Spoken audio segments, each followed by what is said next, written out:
So let's give some more complexity to our textures. I'm going to go into Photoshop and we're going to now duplicate this color like so. And I'm going to go ahead and call this bump. So the bump map, we know in our shader network that light colors or light values will raise the surface, dark values will depress the surface. And medium gray won't raise or depress, it will just be keep it at its level. So you'll see what I'm talking about, I think, as we move in. But the first thing is bump maps, because they're grayscale, we might as well just desaturate the maps. So there we go. Now, if on the wood grain, essentially what I want is the I want a little bit of up and down with this wood grain.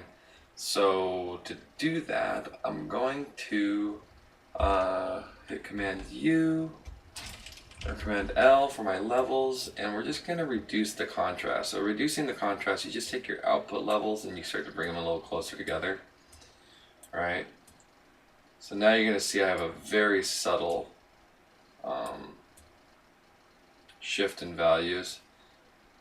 Which is kind of what I want, because I don't want this. I want the overall height for the wood to be relatively low. Now for my iron, I want it to actually be a little stronger. So I'm going to take the levels here, and instead of reducing the contrast, I'm going to increase the contrast by raising the input levels a little stronger. So there. I don't ever want to go past there, because now I'm clipping my blacks. So you kind of see my histogram readout. I'm going to keep it on there, but I can already pull that up pretty strong. So now I have a high contrast of bump for this, and I'm basically using my color map to now generate a bump map. So there we go, and you can see the same thing happen down here. So there's my bump maps for there. Let's go ahead and do a save as. This time we'll do JPEG, and the difference is instead of calling it wagon wheel text or color, we're going to call it bump. There we go. Save. That's one. And now let's go and generate the same for here. So we'll duplicate the color group. We'll call this one our bump. Let's desaturate both the leather and the wood. We will reduce the wood contrast, like so. All right. Zoom in so I can actually see. Oh, come on, let me zoom in. Hold on. There we go. I'm in the tool if I hold Control and Spacebar. Alright, so I can check my contrast, make sure I can still get a little bit. That looks pretty good. And now let's go to my leather, and the leather, that's probably enough bump for the leather there. I don't need to push that one too strongly at all. So now let's go ahead and save this out, and we'll call it our wagon basket. Instead of color, we're going to call it bump. Alright. Cool. So let's go back into Maya and load these into our material. So when I go into the hypershade and I grab, say, let's start with the wagon wheel. You'll notice underneath the, we have common material attributes, we have the specular shading, which we'll get to, and then we have the bump and normal mapping. So I'm going to go ahead and click on the the checker button, and once again, what kind of render node is it you want to make? I want to make a file, and when I do that, automatically it creates a network for the bump map. You'll see I have, once again, a 2D placement node, just like I had for my color map. Here's my empty file, nothing there loaded. The difference here is in between the file and the shader, I have what's called the 2D bump node, and this is going to help me control the value, the depth of the bump.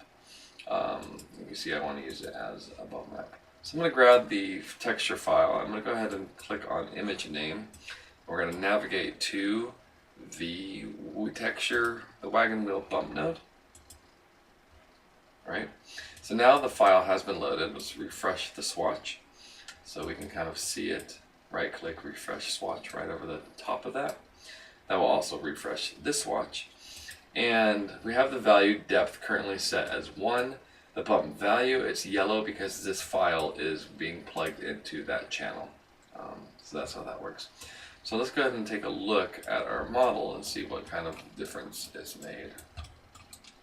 So you can see right there, immediately we have quite a strong bump map. So let's take the 2D bump node here and let's take the value down. I usually find 0.2 is a good starting point. But as you see, as I take this slider and move it left and right, you could increase or decrease the amount, the overall bump effect that has. I'm going to, if I smooth that, you notice it sort of gives me an odd texture air, right? I hit 3 and it kind of turns it black. This is a bit of a bug inside of Maya. So I have to, in order to get rid of this, so this could be a number of issues. My normal thing is I always make sure, let's go lighting, make sure two-sided lighting is turned on. You might try to reverse, go to mesh display and reverse your normals, right? If that obviously still isn't working, it's probably this kind of odd little error here. So just go right click and you just go to your color sets, right click on the geometry and go color set editor, and you'll see I have these 2 color sets. I'm going to select both of them, just hit delete, and you'll see now those textures pop open nicely. Yeah, don't ask me too much about what the color set editor is. It's basically some sort of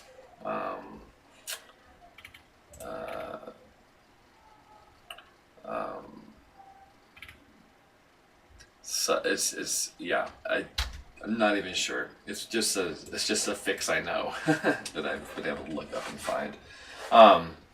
Yeah, so let's just kind of accept it for what it is and kind of let's move on. So here we go. Now with this, I'm going to turn off my selection highlighting so I can kind of zoom in closely. And you see I'm getting a little bit of a wood grain texture. So let's go back to our attribute editor. Let's go to our bump mapping. We can find that file node. Let's get a little bit of our hyper shade. So I have the geometry selected. I'm going to map it and we're going to get our, let's go graph, just so you can always clear the graph. Alright, this is just kind of a workspace, and now I just click on this button to graph what I currently have selected, and you'll see, wow, that's a lot of stuff, right? Don't worry about that too much, just grab that bump node, and now we can kind of come back over here. You can see that I have it selected. Here's my slider, so I can kind of go up and down with my wood grains. I think this looks pretty good, so dial in that wood grain. And then you can see how does it affect here. So that looks pretty good. I'm pretty happy with both the bump map for each of these. Let's go ahead and create our bump map for the, or load the bump map rather for the wagon basket as well. So here we go. Back into our hypershade. Alright, let's go ahead and select the basket and map the material. So there it is.